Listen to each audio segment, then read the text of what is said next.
मानो या ना मानो, पर डे ट्रेडिंग दुनिया का सबसे कॉम्प्लेक्स बिजनेस है।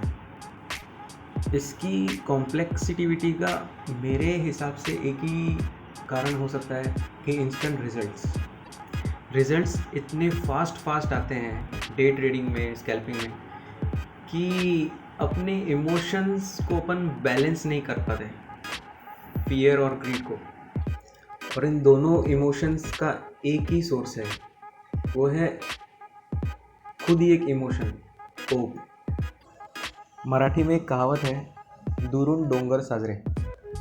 इसका मतलब कि जो पहाड़ है वो दूर से ही अच्छा दिखता है, पास जाएंगे तो उसकी खूबसूरती कम होती जाएगी। हम कोई भी प्ले स्टोर में अगर गेम खेलते हैं, कोई भी गेम, तो सोचिए अगर आप सीधा 50 या 100 लेवल पे खेलना स्टार्ट करोगे तो क्या होगा। मैं जब भी ये ट्राई किया है तब मैं तो हार गया हूँ।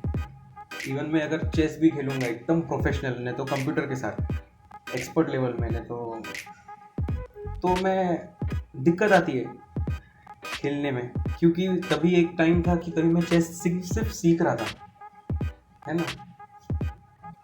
वो टाइम मेरे चेस में बिगिनर था मैं, और उस टाइम पे ना मैं बहुत सारा कॉम्प्लेक्स लेवल खेलता था, लेकिन हमेशा हार जाता था, क्योंकि कॉम्प्लेक्स इसके लिए खेलता था क्योंकि सबसे ज़्यादा रिवॉर्ड उसमें ही था, है ना, लेकिन हार जाता था। सेम चेस जैसे कि जो भी दूसरे भी गेम्स हैं, अगर 50 लेवल से नहीं तो 100 लेवल से अगर चालू करते अपन खेलना, तो हमें वो खेलने में दिक्कत आती ही है, और आनी भी चाहिए, क्योंकि यही नेचर है। शुरुआत हमेशा 1 से होती है, 1 फिर 2 फिर 3, 10 से कभी शुरुआत नहीं होती। सिर्फ यही चीज़ नहीं, दूसरी भी कोई भी आप लाइफ में नई चीज़ सीखोगे, चलो थोड़ा ठीक ठाक सीख भी लिया, और सीखने के बाद आपको स्टार्टिंग से ही वो काम करना पड़ेगा।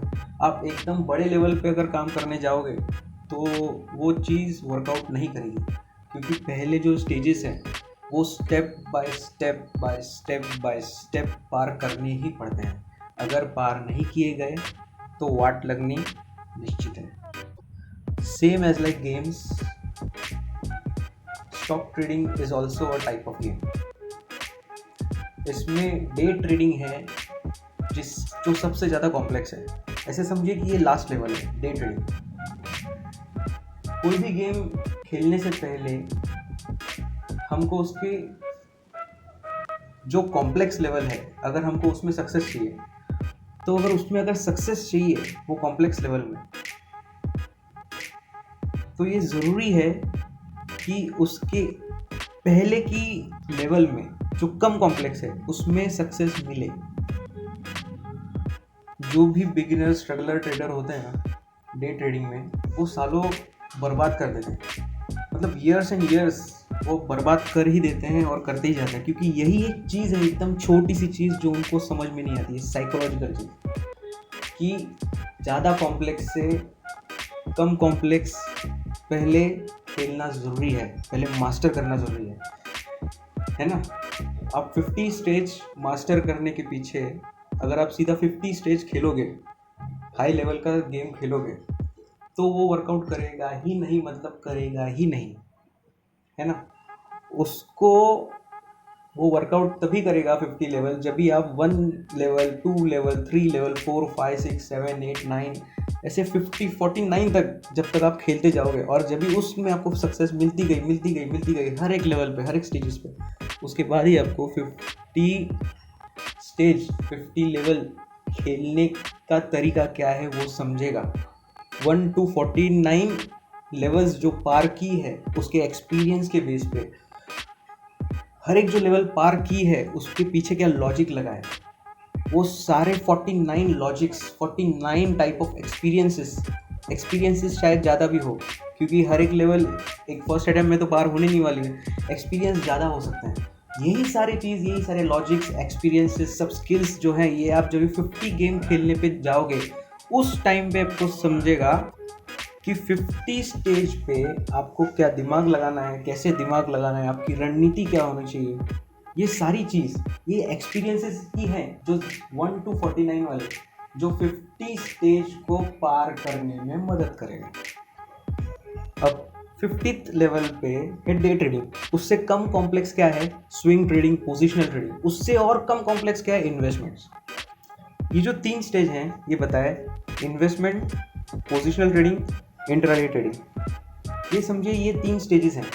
जिस टाइम पे आपको इन्वेस्टमेंट में सक्सेस मिल सकती है उसी टाइम पे आपको पोजिशनल ट्रेडिंग में सक्सेस मिलेगी, और जिस टाइम पे आपको पोजिशनल ट्रेडिंग में सक्सेस मिली उसके बाद आपको डे ट्रेडिंग में सक्सेस मिलनी तय है। लेकिन डे ट्रेडिंग तक पहुंचने के लिए ये जो 2 स्टेप्स हैं ये पार करना बहुत ही ज़्यादा ज़रूरी है।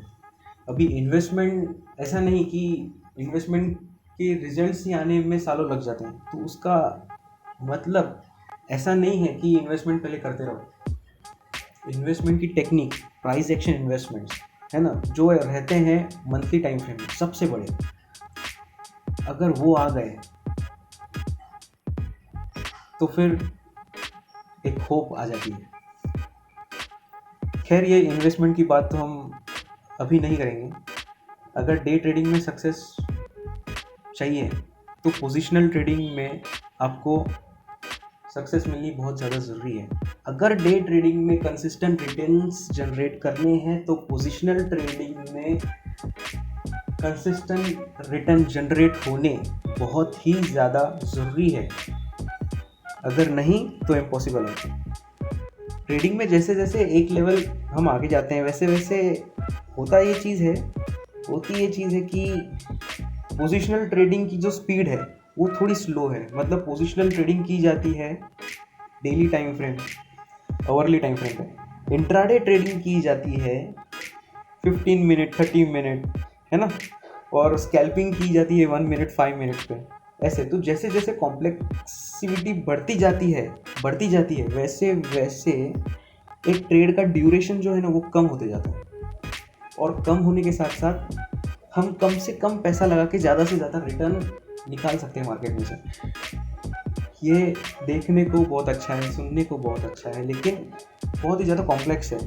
अगर इसमें रिटर्न्स निकालने हैं कंसिस्टेंट तो पहले की लेवल में रिटर्न्स निकालने बहुत ही ज़्यादा ज़रूरी है, जो कि होता है पोजिशनल ट्रेडिंग में, है ना। अभी मैं एकदम एक टेक्निकल रीज़न बताता हूँ कि क्यों सेम स्ट्रेटेजी होती है एक ट्रेडर की, एक प्राइस एक्शन ट्रेडर की, जो पोजिशनल ट्रेडिंग में सक्सेस हो जाती है लेकिन इंट्राडे में सक्सेस नहीं हो पाती। For example,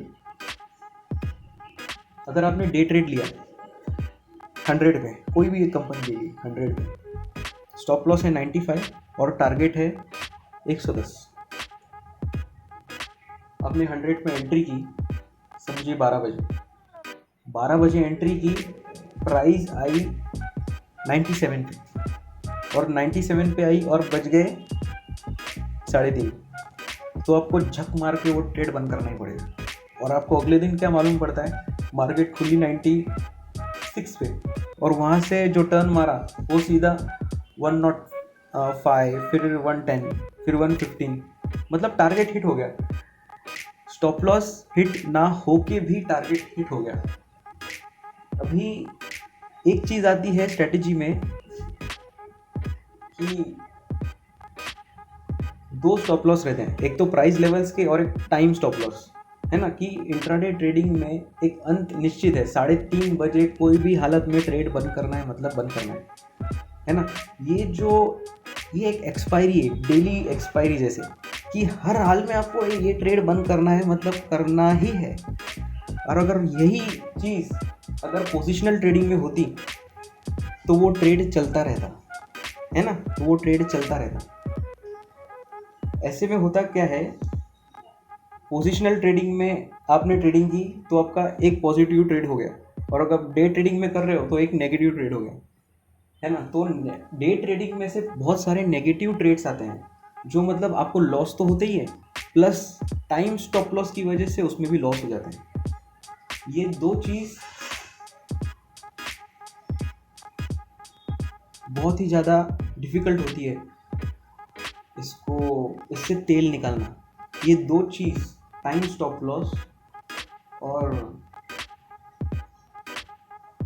price level stop loss, price का स्टॉप लॉस, सीधा स्टॉप लॉस लॉस दिखने लगा तो क्लोज कर देना। ये मतलब ये दो बहुत ज़्यादा बड़े चैलेंजेस हैं डे ट्रेडिंग में, बहुत ही ज़्यादा बड़े चैलेंजेस हैं। और अगर यही चीज़ अगर हम पोजिशनल ट्रेडिंग में देखेंगे तो हमें सिर्फ और सिर्फ प्राइस लेवल स्टॉप लॉस ही ध्यान देना पड़ेगा, ध्यान देना पड़ता है। उसमें टाइम का लिमिट कोई नहीं रहता, मतलब जो टाइम की वजह से आपके नेगेटिव ट्रेड्स जाने वाले थे वो टोटली बंद हो जाएंगे, है ना। ये चीज़ जो है ये बहुत सारे बिगिनर ट्रेडर को मालूम रहती है, लेकिन वो उस पर भरोसा नहीं करते ज़्यादा। वो सोचते हैं कि नहीं हम कर लेंगे, हम कुछ भी करके हम कैसे भी रास्ता निकाल लेंगे और इसको पार कर देंगे। ये जो भी हर्डल है ज़िंदगी की, जो भी हर्डल है, सब अपने आप को है ना मन में ना सब अपने आप को राजा मानते हैं, सब शहंशाह होते हैं। लेकिन राजा मानने का एटीट्यूड, राजा होने का एटीट्यूड भी बहुत अच्छा है, लेकिन राजा हर एक प्रोबेबिलिटी को प्लान करके रखता है, इसके लिए वो राजा होता है। To generate consistent return in intraday trading must be already a consistent return generator in positional trading।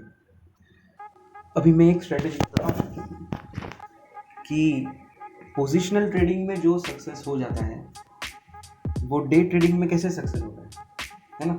सिर्फ एक यही रीज़न नहीं है कि पहले के लेवल्स आपने पार कर लिए और फिर 1 to 49 लेवल्स आपने सीख लिए, आपने पार कर लिए, आपको उसका नॉलेज आ गया, फिर आप 50 लेवल कर गए। सिर्फ एक यही रीज़न नहीं है, दूसरा रीज़न एक ये भी है कि पोजिशनल ट्रेडिंग में, स्विंग ट्रेडिंग में मालूम रहता है कि हम अभी एंट्री लेंगे तो अपना टारगेट 10-15% का है, 10-15% टारगेट है, ये मालूम ही होता है, और उसका स्टॉप लॉस मोस्टली 1-2% होता है। जिस टाइम पे पोजिशनल ट्रेडिंग वाला ट्रेड चल गया, पोजिशनल जो ट्रेड लिया है अगर वो चल गया, मतलब वो अपने को समझेगा कभी कि ये चल गया 3-4-5% के बाद, है ना। मतलब 4-5% के बाद अपने को समझ में आ गया कि भाई ये ट्रेड चल रहा है। 4-5% ज़रूरी नहीं उतना ही हो, कुछ लेवल्स बनेंगे, सिग्निफिकेंट लेवल, कुछ ट्रेंड लाइन्स बनेंगी, है ना। उसके हिसाब से फिर अपने को मालूम पड़ जाएगा कि ये लेवल्स जो हैं ये रिस्पेक्ट हो रहे हैं और ये ट्रेड जो है ये काम कर रहा है। पोजिशनल ट्रेडिंग के दौरान अगर उसी ट्रेड में अगर इंट्राडे ट्रेड्स लिए जाए, क्योंकि कंफर्मेशन बहुत ज़्यादा होता है, हमको मालूम होता है कि अभी ये 4-5% पे गया है तो इसका और आगे टारगेट है 10-15%, मतलब और आगे 5 से 10% और आगे भाग सकता है। तो उसी टाइम पे अगर इंट्राडे ट्रेड्स लिए जाएं तो उसकी प्रोबेबिलिटी हाई होती है। एक कोई तो महान ट्रेडर ने कहा है, कौन है उसका नाम तो याद नहीं आ रहा है, कि व्हेनेवर यू आर राइट, जब भी आप राइट हो तभी ज़्यादा से ज़्यादा अर्न करो, और जब भी आप रॉन्ग हो तभी कम से कम लूज़ करो। बस यही स्ट्रैटेजी फॉलो करनी चाहिए। जो भी मार्केट से कंसिस्टेंट रिटर्न बनाता है ना, वो सिर्फ एक इंट्राडे ट्रेडर नहीं होता या सिर्फ एक पोजिशनल ट्रेडर नहीं होता। पॉइंट ये है कि मार्केट से पैसा निकलना है। पोजिशनल ट्रेड्स लेके उसके बीच में जब भी इंट्राडे ट्रेड की जो भी अपॉर्चुनिटी आएगी उसको भी पकड़ लेने का, है ना। अगर मिलती है तो स्ट्रैटेजी के हिसाब से, अगर नहीं मिलती है तो जयराम जी की भाई। मैंने अपने लाइफ के 4.5-5 साल बर्बाद कर दिए यही एक चीज़ में, इंट्राडे ट्रेड्स में। स्टार्टिंग से मैं इंट्राडे करता था लेकिन रिटर्न्स नहीं आते थे, लेकिन आज मेरे इंट्राडे ट्रेड चलते हैं, क्योंकि स्टार्टिंग के 5 साल जितना मैं फेल हुआ हूँ डे ट्रेडिंग में, उस टाइम पे मेरे पास सक्सेस बिल्कुल भी नहीं थी, 0% थी। लेकिन बाद में जब मैंने छोड़ दिया, मैं पोजिशनल ट्रेडिंग में घुसा, उसमें मुझे सक्सेस मिलने लगी, दिखने लगी, तो मेरा कॉन्फिडेंस बढ़ गया कि भाई मैं कैश जनरेट कर पा रहा हूँ, मैं रिटर्न जनरेट कर रहा हूँ स्टॉक मार्केट से, जो इम्पॉसिबल है ना। 100 में से एक ही जन होता है जो पैसा बनाता है स्टॉक मार्केट से। तो जब भी पोजिशनल से पैसा निकलने लगा ना, एक अलग कॉन्फिडेंस था मेरी इंट्राडे ट्रेडिंग में, और उसी टाइम पे इंट्राडे ट्रेडिंग वर्कआउट हुई है। मानो या ना मानो, पर जब तक मैं 50th लेवल खेलने का ट्राई करा था ना, मैं हमेशा फेल होता था, हमेशा फेल। लेकिन जब भी मैंने स्टार्टिंग के सारे स्टेजेस पार किए, आस्ते आस्ते 50 लेवल भी फिर पार हो गई, और उसकी स्ट्रेस इतनी ज़्यादा नहीं थी जितना पहले होता था। प्राइस एक्शन बेस्ड इन्वेस्टमेंट पहले स्टडी करो, बहुत सारा बैक टेस्ट करो कि ये प्राइस एक्शन इन्वेस्टमेंट होता कैसे, क्या किया जाता है, कैसे होता है। मैंने निफ्टी सॉन्ग में मैंने बताया है, उसमें इमेजेस है। प्राइस एक्शन बेस्ड इन्वेस्टमेंट आप समझ गए, उसके बाद आपको पोजिशनल ट्रेडिंग भी समझ में आ जाएगी। फिर आपको पोजिशनल ट्रेडिंग समझ में आ गई, फिर आपको डे ट्रेडिंग समझ में आनी ही है।